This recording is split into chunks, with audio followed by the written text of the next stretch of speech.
Sebelum melanjutkan videonya silahkan tekan tombol subscribe, bunyikan loncengnya. Tim Tabur Kejaksaan Tinggi Sumatera Utara berhasil menahan DPO terpidana Mehmet Soilangon Siregar terkait kasus korupsi 32 miliar rupiah di BSMKCP Perdagangan.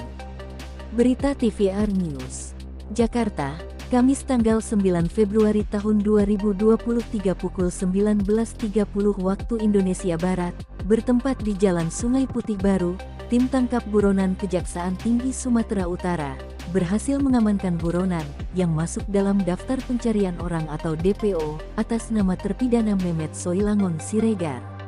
Sebelumnya, terpidana Mehmet Soilangon Siregar divonis bebas berdasarkan putusan Pengadilan Tindak Pidana Korupsi pada Pengadilan Negeri Medan Nomor 42 PIT, Sus TPK 2021 PN Medan, tanggal 1 November tahun 2021. Padahal, Jaksa Penuntut Umum kepada Kejaksaan Negeri Simalungun menuntut terpidana Mehmet Soilangon Siregar dengan pidana penjara 14 tahun atas dugaan korupsi 32 miliar rupiah permohonan modal kerja dan investasi kepada PT Bank Syariah Mandiri atau BSM, Kantor Cabang Pembantu Perdagangan Simalungun, berdasarkan temuan Badan Pemeriksa Keuangan atau BPK. Atas vonis bebas terhadap terpidana Mehmet Soilangon Siregar, Jaksa Penuntut Umum melakukan upaya hukum kasasi. Selanjutnya, berdasarkan putusan Mahkamah Agung nomor 4178 Kapit, Sus 2022 tanggal 30 September tahun 2022, mengabulkan permohonan kasasi dari pemohon kasasi atau Jaksa Penuntut Umum pada Kejaksaan Negeri Simalungun dan membatalkan putusan Pengadilan Tindak Pidana Korupsi pada Pengadilan Negeri Medan Nomor 42 PIT, Sus TPK 2021 PN Medan, tanggal 1 November tahun 2021.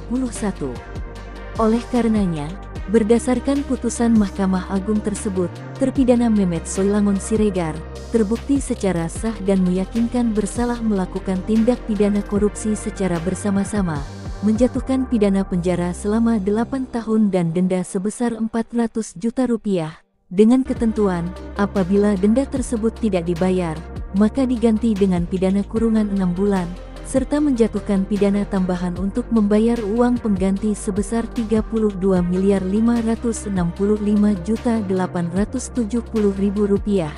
Jika terpidana tidak membayar uang pengganti paling lama dalam waktu 1 bulan setelah putusan pengadilan memperoleh kekuatan hukum tetap, maka harta bendanya dapat disita oleh jaksa dan dilelang untuk menutupi uang pengganti tersebut. Dalam hal terpidana tidak mempunyai harta benda yang mencukupi untuk membayar uang pengganti, maka dipidana tambahan dengan pidana penjara selama 4 tahun. Dalam proses pengamanan, terpidana bersikap kooperatif, sehingga proses berjalan dengan lancar. Setelah berhasil diamankan, terpidana dibawa oleh tim tabur menuju Kejaksaan Tinggi Sumatera Utara untuk proses administrasi dan selanjutnya diserahkan ke Kejaksaan Negeri Simalungun guna diproses dan menjalani hukumannya sesuai putusan Mahkamah Agung.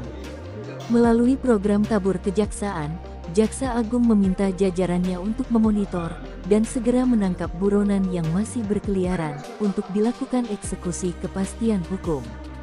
Jaksa Agung mengimbau kepada seluruh daftar pencarian orang atau DPO kejaksaan untuk segera menyerahkan diri dan mempertanggungjawabkan perbuatannya karena tidak ada tempat yang aman bagi para buronan. Jakarta, tanggal 10 Februari tahun 2023. Editor armantivernews.com.